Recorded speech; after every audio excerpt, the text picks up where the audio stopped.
Eto na guys, alam niyo na kung ano yan. Today nga pala is August 21, 2023. So umalis kami dito sa Dasmariñas, Cavite ng 2:19 AM papunta kami ng Albay. Pinili namin nagbaya Carmona Calamba kami dumaan dahil parehas kami natatakot sa Ligaya Drive or Sungay Road dahil sa madilim at matarik ang daan. Habang naglalakbay kami along Carmona Road, may nag-approach sa amin na isang rider. Kung biyahe daw kami ng Bicol. So same lang pala ng destination namin, Taganaga siya and then sa General Trias na siya nag-stay. Lalo kami na-excite sa biyahe dahil may makakasama na kami sa paglalakbay. Bago nga pala kami umalis ng bahay, sinigurado muna namin na nakakondisyon ang aming si Maxi para wala kami maging aberya sa daan. Tuloy-tuloy lang ang aming biyahe hanggang sa makarating na kami ng Cabuyao, Laguna. Pinauna na lang namin si Sir para sundan na lang namin siya dahil mas kabisado niya ang daan. Sakto lang naman ang bilis ng takbo namin dahil wala namang masyadong traffic at walang masyadong sasakyan. Eto guys, approaching SM Calamba na kami.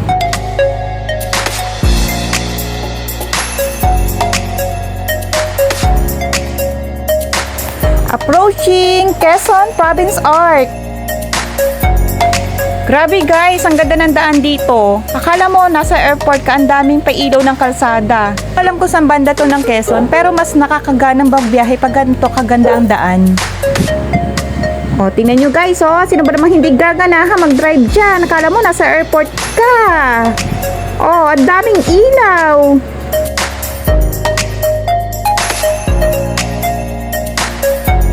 Ituloy lang ang biyahe namin kasi akala mo amin ang kalsada dahil walang masyadong dumadaan at walang masyadong traffic. Malapit na nga pala kami sa Sariaya, Quezon. Shoutout sa mga kababayan ko sa Sariaya, Quezon. Hello, hello! Ay nako, may pasaway na ba? Muntik na si Kuya dito sa may longest bridge ng Sariaya, Quezon.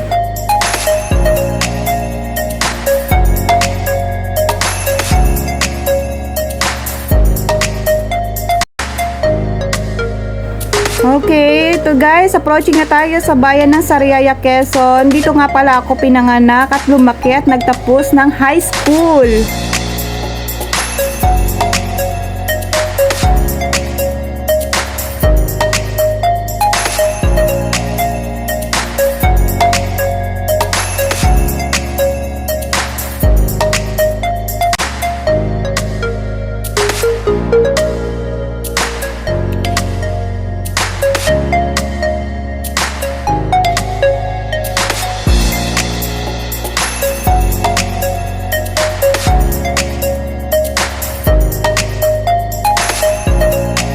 Okay guys, going to Lucena na tayo. Ingat-ingat lang po at medyo malubak sa parting ito.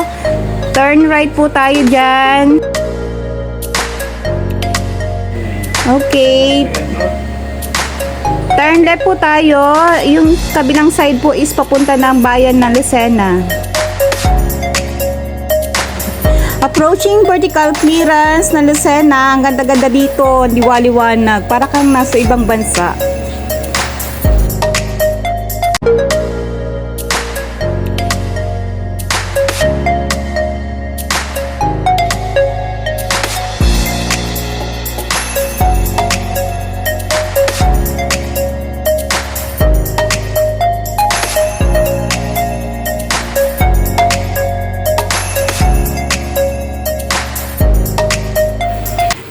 Okay, pagbilog Quezon na tayo.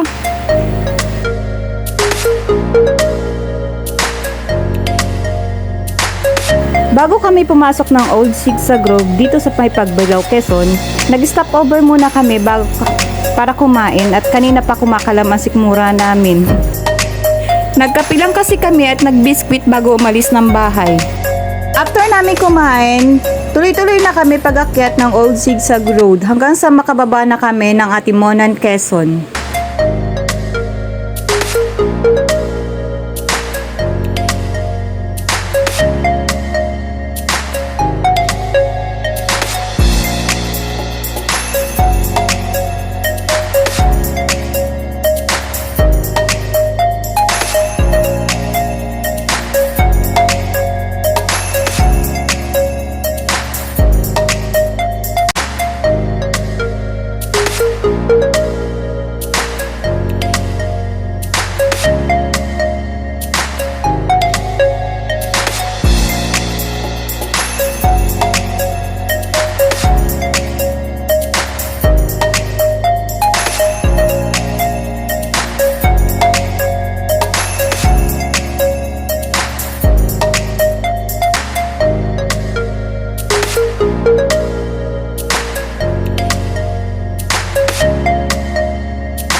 Konting ingat lang guys kasi marami pang mga lubak dito sa part na to ng Old Zigzag Road. Hindi pa rin siya naaayos.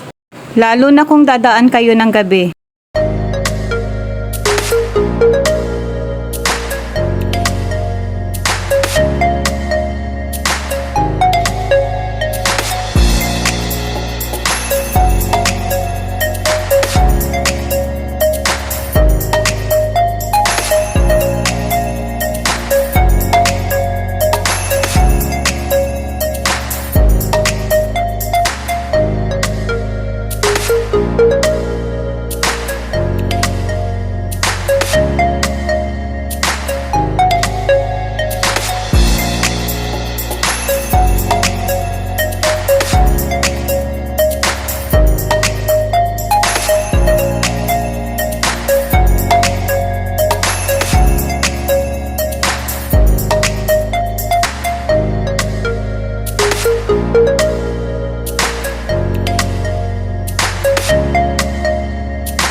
Okay guys, andito na kami sa Timonan, Quezon. Medyo foggy pang panahon, medyo malamig. At nag-stopover muna kami dito sa gasoline station para magpagas. Huling gas namin is nasa Dasmariñas, Cavite pa kami.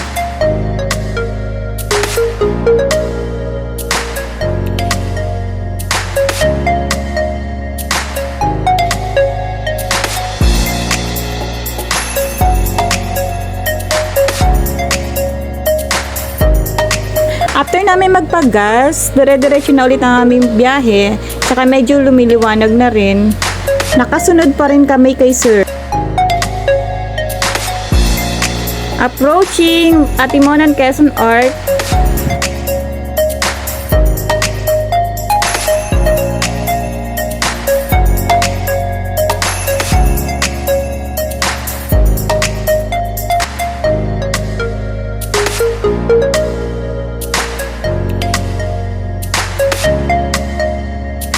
Grabe, pag ganito ang biyahe, ang ganda, ang sarap. Kasi ang ganda ng sunrise. Tapos, dito ka sa Coastal Road.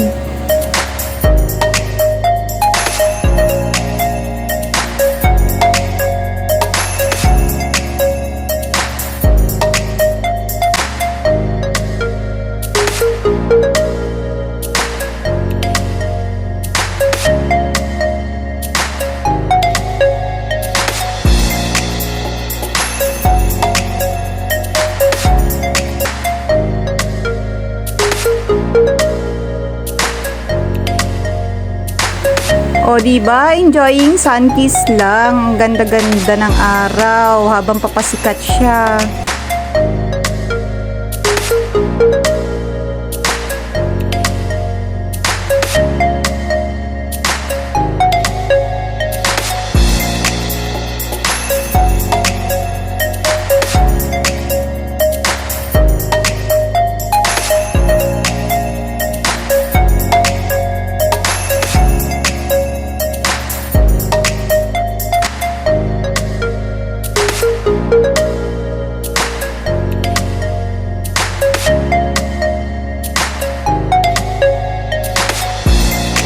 Habang binabaybay namin ang daan ng Plaridel to Gumaca, Quezon, biglang nagsabi si Sir na mauna na daw kami dahil inaantok siya at magpapahinga daw muna siya. So wala kaming choice kundi ang magpatuloy sa biyahe dahil naghahabol din kami ng oras. Ingat kay Sir, medyo nalungkot lang kaming mag-asawa dahil hindi man lang namin naitanong kung ano ang pangalan niya.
Approaching gateway to Bicolandia.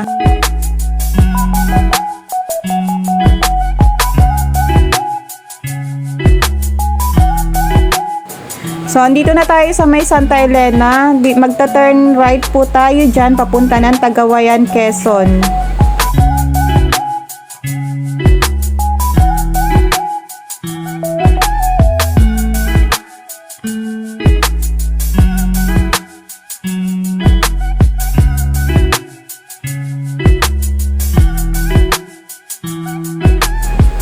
Dito sa Cagayan, Quezon, dito namin unang na-experience mag-bounce. Kasi hindi pantay-pantay yung kalsada rito. Alam niyo yung pinatungan lang siya na aspalto para lang mawala ng lubak. Pero yung talbog namin dito is ramdam na ramdam. Makikita nyo naman sa video na gano'n ang nangyayari sa amin. Dinaan na lang namin mag-asawa sa tawanan ng mga na-experience naming pagtalbog-talbog dito sa may part ng Cagayan, Quezon.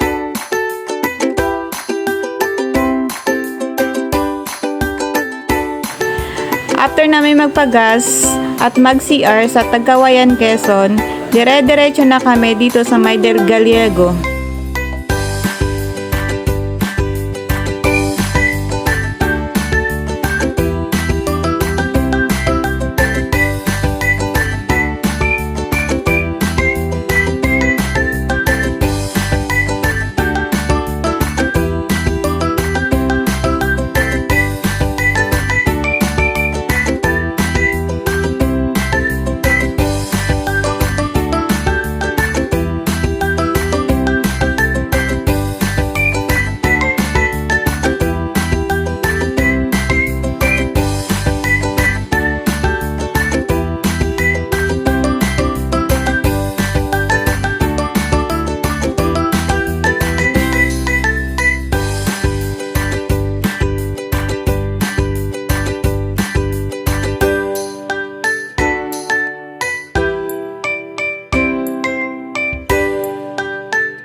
Okay guys, Kilbay Bridge, palalampasin ba namin dyan?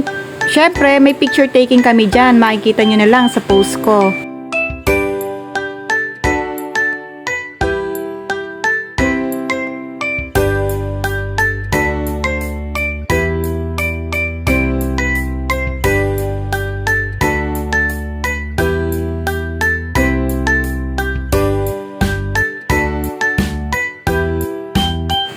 Shoutout kina Ma'am and Sir, nakasabay namin sa paglalakbay.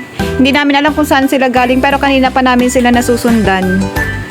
Nag-enjoy din kami sa company nila, so para kaming nagra-rides talaga na may kasama.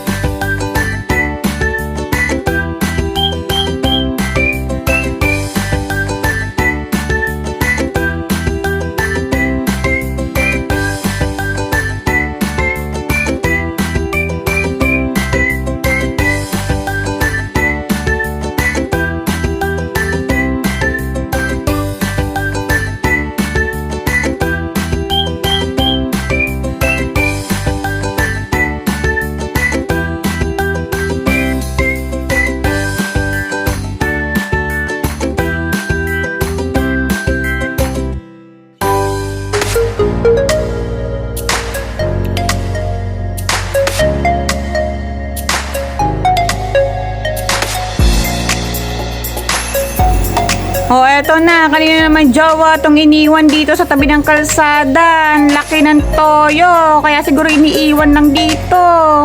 Ayan o, damputin nyo na at sayang.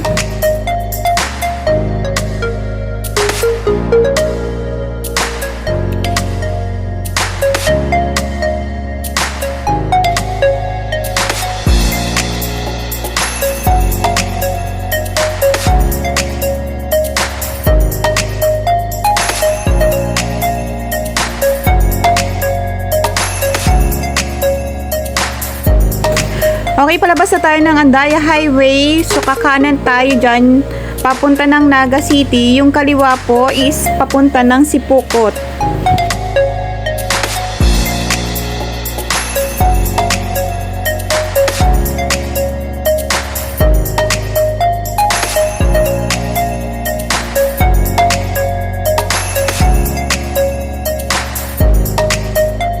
Mag-stopover muna kami sa Petron Sipukot para magpahinga muna itong aking driver.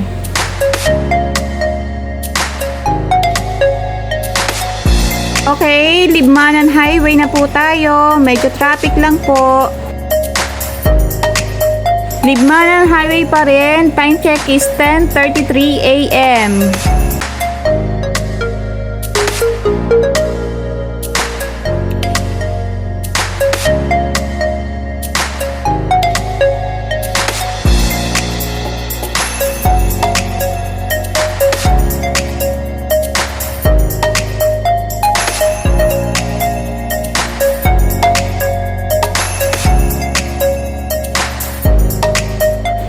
Pagdating namin sa Naga, pinakanan kami ni Google kasi doon daw ang shortcut.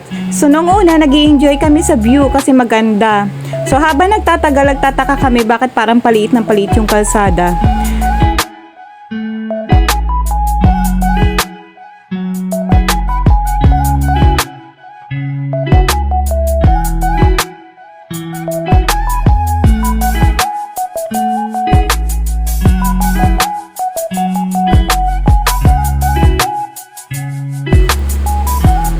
So eto na, lumiliit na yung kalsada, 'di ba?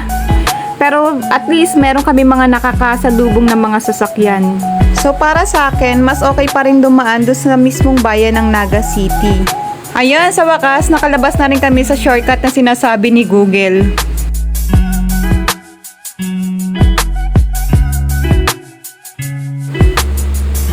Okay, welcome to Albay! Eto na nga guys, Albay na, dito na kami.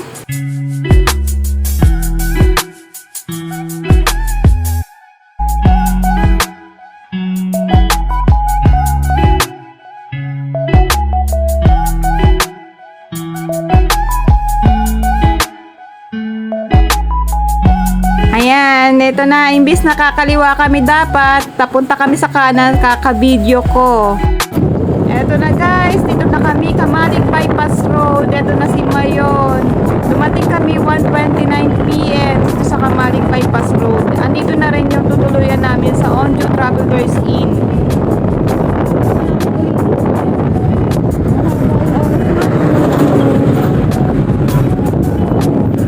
Ayan, dito na kami sa Mayon Volcano. Umalis kami sa bahay ng 2:19 a.m. Dumating kami dito is 1:29 p.m. 1:29. Okay guys, abang na lang ng mga update namin. Magtutour kami bukas.